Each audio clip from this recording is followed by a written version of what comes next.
বন্ধুরা, বর্তমানে ইন্ডিয়ার একেবারে টপ কোয়ালিটি, হাই গ্রোথ এবং ফিউচার ওরিয়েন্টেড আইটি বিজনেস মডেলগুলোর মধ্যে পারসিস্টেন্স সিস্টেম নিজেকে একটা স্ট্রং পজিশনে মেনটেন করছে। একটা হাই কোয়ালিটি এবং হাই গ্রোথ কোম্পানি হওয়ার পরেও কোম্পানির শেয়ার প্রাইস কালকে একদিনের ট্রেডিং সেশনে অ্যাভারেজ 12% মতন ডাউনে গেছিল।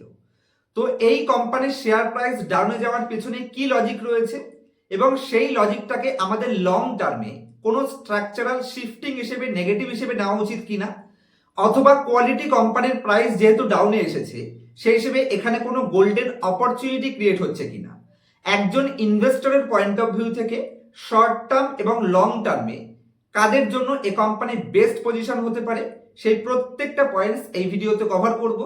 তবে যদিও আমার তরফ থেকে এই কোম্পানিটায় কোনো ধরনের বাই অথবা সেল রেকমেন্ডেশন থাকবে না, তবে কোম্পানিটা 12% প্রাইস কারেকশন একদম শর্টে কেন আমার মনে হচ্ছে যে এখানে কোনো প্রবলেম কোম্পানির মধ্যে নেই এবং কেন এটাকে অপরচুনিটি হিসেবে নেওয়া উচিত, সেটা কোম্পানির ভ্যালুয়েশন, কোম্পানির বিজনেস মডেল এবং লেটেস্ট ডেভেলপমেন্ট যেটার কারণে কোম্পানির প্রাইস ডাউনে এসেছে, সেটাকে আমরা কিভাবে লজিক দেখাতে পারি, প্রত্যেকটা পয়েন্টস এই ভিডিওতে আপনার সাথে কভার করব।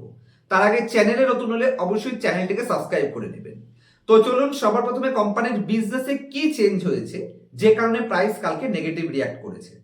তো পারসিস্টেন্স সিস্টেম কোম্পানি একদিনে 12% কারেক্ট করেছে, কিন্তু মাথায় রাখতে হবে এই নেগেটিভ টালমাটালের মধ্যেও যেখানে আর্টিফিশিয়াল ইন্টেলিজেন্স ডেভেলপমেন্টের জন্য ইন্ডিয়ার আইটি কোম্পানি সব থেকে বড় থ্রেডস পজিশনে রয়েছে, এই পজিশনে এসেও কোম্পানি 25%-এর আশেপাশে তাদের রেভিনিউ এবং কি বটম লাইনকে লাস্ট 3 বছর ধরেও গ্রোথের রেকর্ড মেইনটেইন করছে। তাহলে কতটা অ্যাডভান্টেজ কোম্পানির কাছে আছে, মানে এআই ডেভেলপমেন্টের সব থেকে কম থ্রেডস এই কোম্পানি পাবে।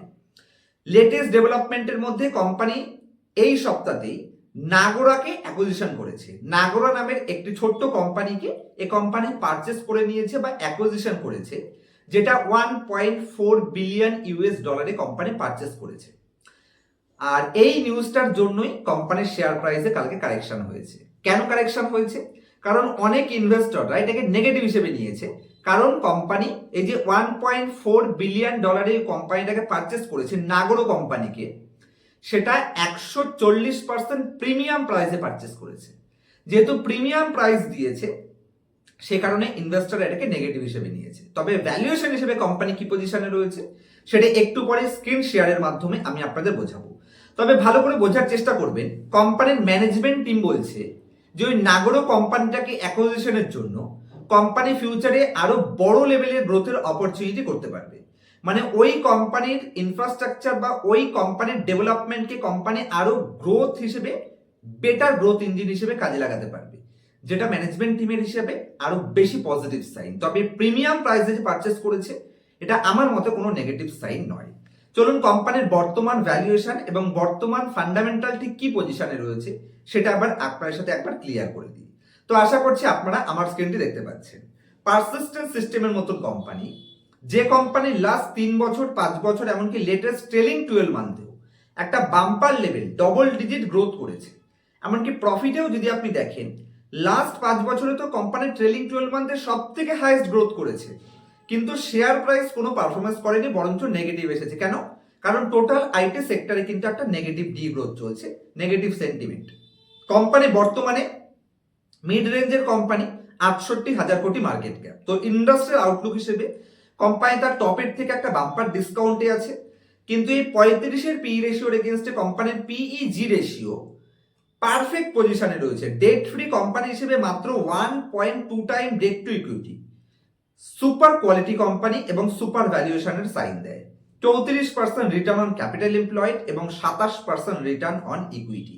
এর থেকে কোয়ালিটি কোম্পানি আইটি সেক্টরে বর্তমানে খুবই কম রয়েছে। আমি যে কোম্পানির কোয়ার্টার অন কোয়ার্টার রেজাল্টও দেখি, তাহলেও কোম্পানি এখানে গ্রোথ করে দেখিয়েছে, এমনকি ইয়ার অন ইয়ার বেসিসেও কোম্পানি গ্রোথ করে দেখিয়েছে। প্রফিটে যদি আমি আসি, এখানে কোম্পানি কোয়ার্টার অন কোয়ার্টার এমনকি ইয়ার অন ইয়ার দু জায়গাতেই গ্রোথ করে দেখিয়েছে। আগের বছর কোম্পানি যতটা অপারেটিং প্রফিট মার্জিন জেনারেট করতো, বরঞ্চ সেটাকে ইনক্রিজ করে দেখিয়েছে। প্রফিট অ্যান্ড লস স্টেটমেন্টে হিস্ট্রির বাম্পার গ্রোথের ট্র্যাক রেকর্ড। এবছর যদি আমি ইয়ার এন্ডিং হিসেবে কোম্পানি গ্রোথ দেখি, তাহলে 23% কোম্পানির সেলস গ্রোথ দেখিয়েছে। বটম লাইনেও সেই একই সাইন আপনারা দেখতে পাবেন। তো সেই হিসেবে যে কোম্পানি লাস্ট 1 বছরের ট্রেলিং 12 মান্থে 42% প্রফিট গ্রোথ করলো, সে কোম্পানিটা -29% নেগেটিভ রিটার্ন করলো। তার মানে এটা ফিউচারের জন্য একটা পজিটিভ সাইন। এই ধরনের কোম্পানি কিন্তু ফিউচারে বেটার পারফর্ম করতে পারে। এবং এখানে কোম্পানির ফিক্সড অ্যাসেট কন্টিনিউ বাড়ছে, মানে কোম্পানি অ্যাকুইজিশন করছে, এবং এখানে দেখতে পাচ্ছেন কন্টিনিউ কিন্তু কোম্পানির ইনটেনজিবল অ্যাসেট বাড়ছে। তার মানে কি, কোম্পানি নতুন অ্যাকুইজিশন করছে এবং কোম্পানি ফিউচারের জন্য ক্যাপিটাল এক্সপেন্ডিচার করছে। এটা যে কোনো কোম্পানির জন্য পজিটিভ সাইন।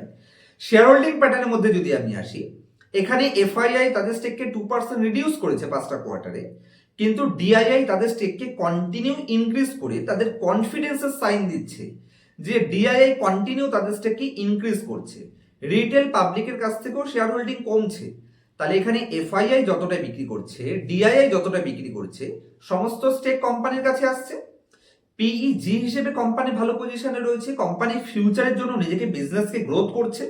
পিই রেশিওতে যদি আমি আসি, লাস্ট 5 বছর ধরে কোনো পিই এক্সপেনশন কোম্পানিতে হয়নি, বরঞ্চ 1 বছর আগে 2 বছর আগে যে কোম্পানি 77-এর পিই রেশিও ডিমান্ড করতো, 80-এর পিই থেকে কোম্পানি পড়ে আজকে 35-এর পিইতে চলে এসেছে। মানে কোম্পানির পিই কন্ট্রাকশন হয়েছে। আমি যদি কোম্পানির এখানে প্রাইসে আসি, তাহলে ইপিএস বেড়েছে, তারপরেও প্রাইস কমেছে, কোম্পানির পি ডি গ্রোথ করেছে। তাহলে ফিউচারে এই ধরনের কোম্পানি থেকে আমরা কিন্তু দুদিকেরই বেনিফিট এক্সপেকটেশন রাখতে পারি। কিরকম ধরনের? এক, দেখুন কোনো কোম্পানি থেকে আমরা কতটা প্রফিটের এক্সপেকটেশন রাখতে পারি। যতটা আমার কোম্পানি ইপিএস গ্রোথ করবে ততটা। তার সাথে কোনো কোম্পানি বড় রিটার্ন কখন দিতে পারে? যদি কোম্পানির পি এক্সপেনশন হয়, কারণ কোম্পানির price equal to PE into EPS. তাহলে আপনি এখানে ইপিএস এর বেনিফিটও পাচ্ছেন, সাথে পি এর বেনিফিটও পাচ্ছেন। তাহলে ডবল ইঞ্জিন না? আমরা যে ডবল ইঞ্জিন সরকার বলি, এটা হচ্ছে ডবল ইঞ্জিন স্টক। মানে আপনি কোম্পানিতে পি গ্রোথও পাবেন এবং কোম্পানিতে ইপিএস গ্রোথও পাবেন। তাহলে হিসাব করে দেখুন, এই ধরনের কোম্পানি কিন্তু ডাউনে আসলে ওয়ারেন বাফেটের মত হিসেবে কোনো একটা কোয়ালিটি কোম্পানি যাদের বিজনেসে কোনো প্রবলেম নেই, শর্ট টার্ম নেগেটিভিটির জন্য শেয়ার প্রাইসে কারেকশন হলে সেটা লং টার্ম ইনভেস্টরদের জন্য কিন্তু অপরচুনিটি ক্রিয়েট করে। শর্ট টার্মে যারা ফিউচার করছে, যারা অপশন করছে, যারা 2 দিন 3 দিনের মানে পা ভেজানো পাবলিক, সমুদ্রে গিয়ে যারা পা ভিজিয়ে চলে আসে, তাদের মতন পাবলিকের কথা আলাদা। তাদের স্টপ লস হিট করলেই কিন্তু আমরা লোয়ার লেভেলে কোয়ালিটি কোম্পানি পারচেস করতে পারি। তো তবেই কিন্তু বাম্পার পারফরমেন্স হয়। তো আশা করছি যেরকম অতীতে দেখেছেন প্রকাশ পাইপের মতন কোম্পানি লাস্ট 3 মাসে বাম্পার লেভেল রিটার্ন দিয়েছে। একবার খুলে দেখুন প্রকাশ পাইপ লাস্ট 3 মাসে কিরকম পারফর্ম করেছে। অনেকে এই প্রকাশ পাইপ নিয়েই কিন্তু একসময় আমাকে কোশ্চেন মার্ক করতো। আজকে দেখুন সেই প্রকাশ পাইপ বাম্পার লেভেল রকেটের মতন ছুটছে। আমরা যদি মোরপেন ল্যাব দেখি, 3 মাসের মধ্যে কোম্পানি, একবার খুলে দেখুন মোরপেন ল্যাব কিরকম পারফর্ম করেছে। একসময় লোকেরা আমাকে নেগেটিভ কমেন্টস করেছিল, এখন দেখুন সে সমস্ত কোম্পানি কিরকম পারফর্ম করছে।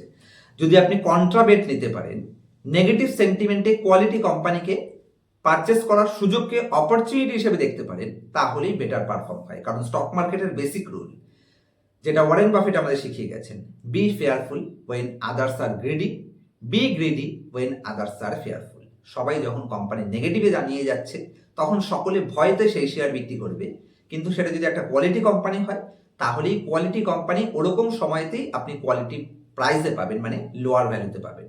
আর তাহলেই কিন্তু বেটার অপরচুনিটি পাওয়া যায়। যারা যারা স্টক মার্কেটের ডাউন ট্রেন্ডকে নিজের ফরে ইউজ করেছে, তারাই এই মার্কেট থেকে ফিনান্সিয়ালি ফ্রিডম অ্যাচিভ করেছে। আশা করছি আমি আপনাদের বোঝাতে পারলাম যে এই কোম্পানিতে আমাদের ঠিক কি ডিসিশন নেওয়া উচিত। আর এই সমস্ত পয়েন্টসগুলো এই ধরনের কোয়ালিটি কোম্পানি নিজে থেকে কি করে খুঁজে বের করবেন। কারণ কোনো কোম্পানি অন্যের দ্বারা শুনে শুনে পারচেস করলে আপনি ফেসেই যাবেন, কারণ কোম্পানি রিভিউ আপনাকেই করতে হবে। কোনো কোম্পানি তার ডাটা চুরি করে ভ্যালুয়েশন সস্তা দেখাচ্ছে কিনা, কোন মার্কেট সাইকেলে কোন টাইপের কোম্পানিকে পারচেস করতে হয়। কারণ ভুল সাইকেলে যদি আপনি কোয়ালিটি কোম্পানিও পারচেস করেন, তাহলেও ফেসে যেতে পারেন। আবার সঠিক মার্কেট সাইকেলে খারাপ কোম্পানিও আপনাকে বড় প্রফিট দিতে পারে।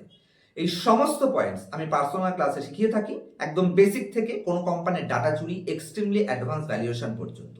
ক্লাসের পরে প্রত্যেকটা স্টুডেন্টের জন্য লাইফ টাইম সাপোর্টের ব্যবস্থা থাকছে। ডিসিশন মেকিংয়েও আপনাদের প্রত্যেকটা টাইমে হেল্পের ব্যবস্থা থাকছে। ইনফ্লুয়েন্স হবেন না। যদি অ্যাকচুয়াল স্টক মার্কেট ডিপে ঢুকে শিখতে চাইছেন, তাহলে পার্সোনাল ক্লাস এনরোল করতে পারেন স্ক্রিনের উপর দেওয়া মোবাইল নাম্বারে কন্ট্যাক্টের মাধ্যমে। আজকে এই অবধি রাখবো, দেখা হবে নেক্সট ভিডিওতে। ততক্ষণ পর্যন্ত হ্যাপি ইনভেস্টিং, হ্যাপি ট্রেডিং।